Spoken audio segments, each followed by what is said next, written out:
என்னையா இவ்வளவு கேவலமா இறங்கிருக்கீங்க? மீடியாவின் கேவலம் பார்ட் 2. நகை திருடி வழக்கில் கைதான தாவேகா பெண் நிர்வாகி. இப்போ இன்னொரு போட்டோ போறேன் பாருங்களேன். நீங்களும் அப்படி நினைச்சீங்க இல்லையா? ஆமாம் சார். அப்ப நானும் அந்த மாதிரி நினைச்சதுல தப்பு இல்லையே. அதுல பாருங்களேன், டிவிகே கொடியெல்லாம் இங்க டிஎம்கே கொடியா மாறி இருக்கு.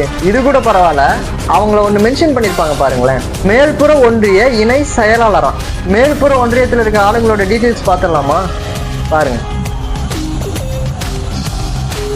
இந்த பொழப்புக்கு வெக்கம் கட்டுறீங்களா?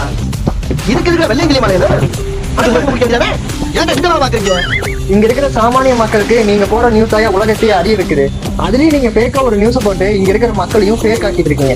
உங்களோட நியூஸ் என்ன பாக்குறாங்களோ அதே தான் அவங்க வெளியே போய் சொல்லுவாங்க, பேசுவாங்க. ஓப்பனா சொல்றேன், ரியல் ஃபேஸ் வச்சுதான் ரீலே போட்டிருக்கேன். பாலிமர் நியூஸ், தந்தி டிவி, புதிய தலைமுறை அண்ட் இந்த மாதிரி ஃபேக் நியூஸ் பரப்புற கொத்தடிமைகள் இவங்கெல்லாம் இருக்கிற ஃபேக் நியூஸை பரப்பி மக்கள் மனசை பொய்யாக்குறதுக்கு நியூஸ் சேனலை க்ளோஸ் பண்ணிட்டு போயிட்டாலே போதும். இங்க எந்த ஃபேக் நியூஸும் பரவாது.